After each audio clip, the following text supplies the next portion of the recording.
could be larger than life, bigger than the world, living out the hopes. Red Star Raceway, the final round of the Inland Championship, and some ecstatic people on the sidelines waiting for the final bit of action here at Red Star. You know you could.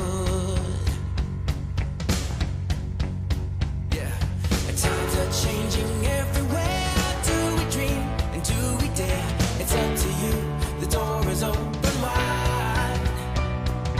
Feel the rhythm of today. Learn the part and join the play. The world is here. Let's take it for a ride. You could be larger than life, bigger than the world.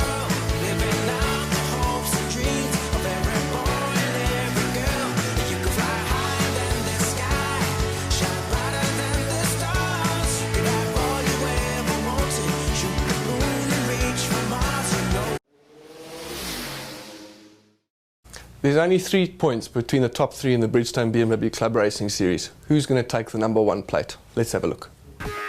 How tight do you like it? 3 points in it and 2 more races out here at Red Star Raceway. They're going completely opposite to the last time they were here. So looking at a very, very tight field of racing at the front end, and also looking at a couple of new guys who've come to join us right at this final round. The Bridgestone BMW Car Club Racing Series has really been one of the best of the season and one of the best we've ever seen out of this category. At the front end, expect action plenty between the Familiaris boys and Rian Wust. And heading down towards turn #1, you can see dropping the hammer and trying to get away right from the word go will be Julian Familiaris. But in the mid-pack, expect big action. It's kind of what we've seen all season long, and it's exactly what we expect here as Rian Wust starts to apply the pressure. Oh, that's a good move. Sneaking up on the inside, and great onboard shot here from JB Briet. He's just getting a little bit wild through turn 2 and 3 there, but eventually side-by-side action there. And can we see Willie Erasmus hang on? No, unfortunately Erasmus losing out. But further back here, Jimmy T giving a little bit of roof surgeon material there, getting a bit sideways. But I can tell you something, that's not over yet. It looks like Morgan Long might be in with a bit of a battle there with Jimmy T as they go down into turn 5. Bottom of the short straight. Marks is starting to apply pressure as well. Philip Smith and Anthony Marks had a big battle the last time. It's the gold and silver, and this time out it looks like it's going to be a similar type battle. Smith at the moment hanging on, Marks behind him, pushing hard to try and close that gap down, but can he be able to find something through the dog bone section here? It's a very difficult little section, particularly on 4 wheels. A little bit easier to go through there if you're on a BMW S1000RR or maybe on a Suzuki, but right now definitely not what you want to be playing with at the moment. And you can see just how hard he's having to push. Shane Krobler just ahead of him, and Krobler is just keeping him very, very honest. Very evenly matched cars now, you'll see, down the N12 highway, and heading down into that hard braking point at the bottom. That's the Bridgestone chicane, and these Bridgestone tyres are going to be crying out hard as they get pushed to the limit and probably a little bit over. Oh, Mark's losing out slightly there as Dino Familiaris starts to make his way to the front end of the field. It's going to be a bit of a tough battle for him. I'm not quite sure if he's going to be able to get right up to Jules, but he certainly is going to give everybody a good run. And look at that! The additional bit of power there from Familiaris' car allows him to squeeze out Philip Smith into turn 1. Pretty easily done there as they head towards turn 2. You can see things now starting to sort themselves out in the mid-pack. But that Speed and Sound and Big Boss Auto BMW of Willie Erasmus looking for a top 3. Krobler and JB Briet giving him a bit of a run, and Briet not too far behind him. You can see just having a little look every now and again in the ELB construction BMW. Hasn't quite got the same kind of pace and maybe being hindered slightly by that big wing down the back straight. There's Jimmy T. He has just got ahead of Everstein. And you can see also Cochrane in the background just starting to make his way to the front end. Look out as well as they start to make their way through the field. There's a nice move there from Fasaki. And Fasaki in the Viking mining car, slowly but surely also getting to the front. A small issue, I think, earlier on in the race, but he's certainly coming straight back and now looking to go on the attack. The SA Safe man is under attack. And that second Big Boss Auto BMW is being hounded there by that Viking Mining's BMW of Fasaki. On board with Jimmy T now as he goes onto the back straight and loops it out. Very easy to do that. That little short straight can catch a lot of drivers out, and unfortunately what happens there is a triple apex corner. So if you just get on the power a bit too early, and I think that's exactly what Jimmy T did, it's just looped that car out and dropped him right down to the back. He's got a lot of work to do now, as has this man. Look at Krobler. Krobler's got a problem. Krobler's got a bit of an issue there and opens up the door a little bit too much for my liking. And you don't do that when you've got 20 marks on your tail. Nice to see, look at that, Broom going like a Boeing there in the 000 BMW, and going through, as his name says, sweeping through the sweeps. That Bridgestone BMW Car Club car has really been good. Last time I remember was Mel Spur in the car. This time it's Michael Broom. And now under braking into the final turn, and our leader just not even being assisted or hindered by anybody whatsoever. Familiaris has done it all right. And with the checkered flag waiting, he's going to take the victory. A great drive though from Dino. Dino's come through the field and going to finish up in second place. Rion Wust, unfortunately, just losing out there. He'll come through to take Class B's win ahead of Willie Erasmus and JB Briett, but he'll be third place overall. Philip Smith taking the C's ahead of 20 marks and Bagioni, and Everstein takes the win in D's over Cochrane and Neil Reynolds.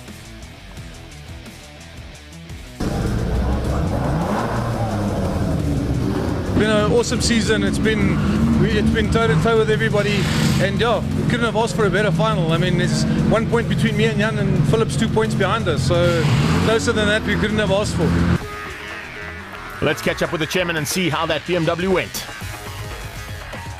Well, I'm still alive, so that's a good start. The car still looks like a BM, but it was lekker. It was a little bit lonely. The guys in front of me were just too quick, and yeah, it was fantastic. I'm very happy. My goal was not to get left twice, and I did that, so good day.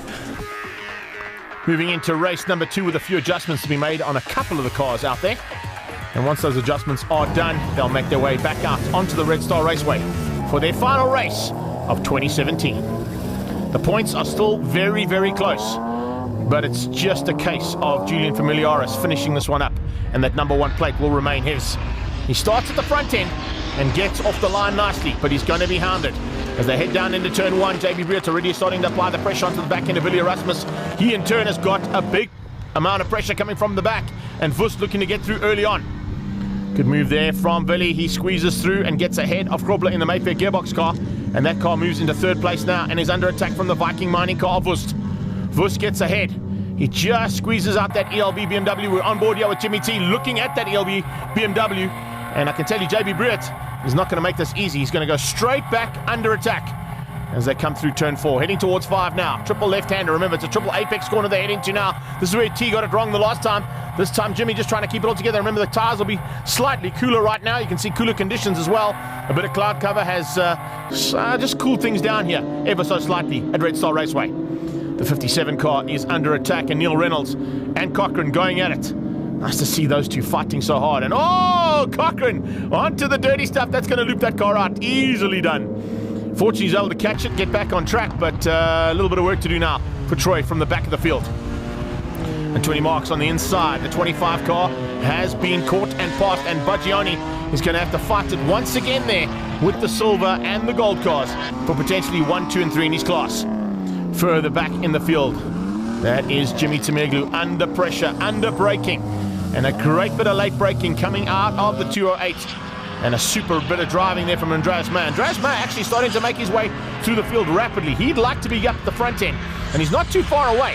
Philip Smith means he's just outside the top 5. And that's a good bit of driving and a great recovery here, considering we didn't really see him in race number 1. Going left and right, looking for ways through. It's not easy to find an overtaking maneuver here. You've got to be very good on the brakes. And you can see Broomy trying to do that, taking a slightly wider line, a bit of white smoke out of the car just ahead of him. That's not quite what you want there from Sean Lundbrecht's car, but it will definitely be an opportunity there for Broom to squeeze through. Let's see if Michael Broom can up his pace ever so slightly. We saw super effort 224s from him in the first heat. This time he's into the 23s, so he's gone even quicker. And he's fighting hard, you can see there, with the 90 car of Dodd. Shane Dodd, oh, super stuff. Dodd on the outside, Broom on the inside. Oh, this could be a bit of a doddle. Going through the left-hand sweep. Oh, it could be 3x3 heading onto the back straight. Broom's on the inside, Dodd shuts the door. Good driving there from Shane Dodd, but can he keep Michael Broom at bay as they get onto that big straightaway now? The N12 highway, this is where the cars get to open up. It's great to have an almost 1 kilometer straight for these guys. This is Michael Broom's point of view. He looks in the rearview mirror, looks pretty comfortable actually. It's nice to see a smooth gear change as he goes flying past Dodd. Oh man, he had a look like, what are you even trying here, Shane Dodd? Let me show you how to do it. Is he good enough on the brakes though? Yes, he is. Into the Bridgestone chicane. Dodd's got a problem though. That white smoke is certainly affecting the car, and it's slowing it down ever so slightly and allowing that battle to continue. He comes onto the main straight away. Might lose out one more position as they go left and right. Can they find a way through? It's going to be very close between these two. Dodd goes on the defensive, but around the outside. Oh, good driving there. Morgan Long eventually going to have to go around the long way around, but he eventually gets there. You can see there's definitely an issue there on Dodd's car, and he might not even get to the end of the race. Let's see how he goes. On the brakes. Super stuff there from the big maneuver and big mover at this stage. That is Andreas Meyer. Wust hanging on for a potential win here. Not quite sure what's happened with Jules. I think Jules has just eased off. He's not going to go and fight at the front end and spoil his chances of the championship. Rian Wust looks like he's going to be taking the checkered flag. It'll be an overall victory for a Class B. It's one of the first we've seen and probably one of the only ones we've seen all season long there. Wust taking the victory, Andreas Meyer in second, and Brett coming through there for third. So top three were all Class B contenders. Julian Familiaris taking it easy, finishing in fourth place, but taking the championship and Class A victory. Smit in C's, and Jan Everstein takes the D's, as well as the overall championship for the Bridgestone BMW Car Club Racing Series. It's been a long season, and it's been a lot of fun with the guys racing. So yeah, it was really challenging out there. It was hot and slippery, and look, I think Troy maybe had a mistake in the first corner or so, or in the first lap. I didn't see him after that, and but it was really great fun. So I really want to thank my sponsors, Mammut, African Surprise, and Big Boss for building me an awesome car that stayed reliable all through the year. Yeah, and it was just all fun racing with the whole team.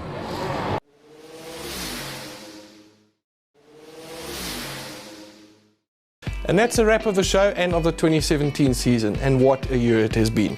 Just a couple of thank yous from our side to all the people that do a lot you don't know about, in particular the team from Stardust, all of the circuit promoters, the marshals, the medics, the officials, everybody who has had any part to play in the Inland Championship this year. Thank you. You've contributed hugely to the success of this year.